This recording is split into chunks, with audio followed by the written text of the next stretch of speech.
What kind of oil are automakers being forced to put in their engines because the government told them to do so? Well, it's right here. It's the corporate average fuel economy.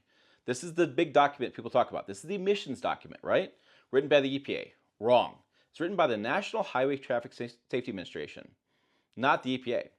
NHTSA, as we call them. NHTSA prepares this document using information from the EPA. EPA wants to set emissions targets. They want to reduce the CO2 in the air and NOx gases. They can do this by reducing the carbon that's burned in the engine. Fuel. If you have better fuel economy, you create less emissions. So NHTSA creates these fuel economy targets because that's how they do it through the Department of Transportation. So here we are, the emissions document, the CAFE document. These are the CAFE rules. You can go on your computer, you can search for this stuff right now. These are 2027 to 2032 rules. We're constantly working things ahead. So if I do a Control F and type in oil, you can't see this on your screen. Sorry, I zoomed in. I have 161 results. As I flip through these things, I have some stuff on oil pans, stuff on oil prices, crude oil prices, oil prices, global oil prices, all sorts of oil supplies. Man, I'm flipping through this stuff kind of quickly because I have a 3-minute video here. And it's all about oil prices, barrels of oil prices. I'm at halfway through this document, all about oil prices.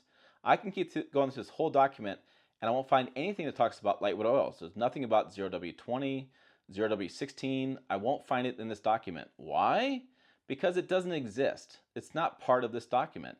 That's not something the government actually mandates. What they do mandate is this. I'm going to zoom in for you so you can read it for yourself. It says, in setting these standards, NHTSA considers the technological feasibility, economic practicality, the effect of other motor vehicle standards of the government on fuel economy, and the need of the U.S. to conserve energy.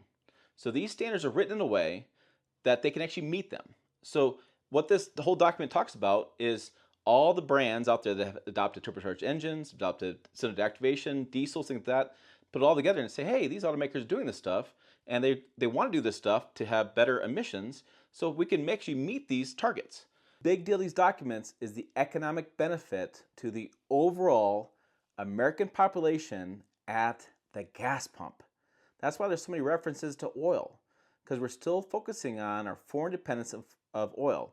That's where CAFE come out of from 1970. That was the Iran oil embargo crisis. I know people out there are going to say, well, we're losing durability on engines and engines becoming less reliable. I get that. But the net benefit, according to the NHTSA and the CAFE rules, is we're saving the American consumers millions of dollars at the gas pump overall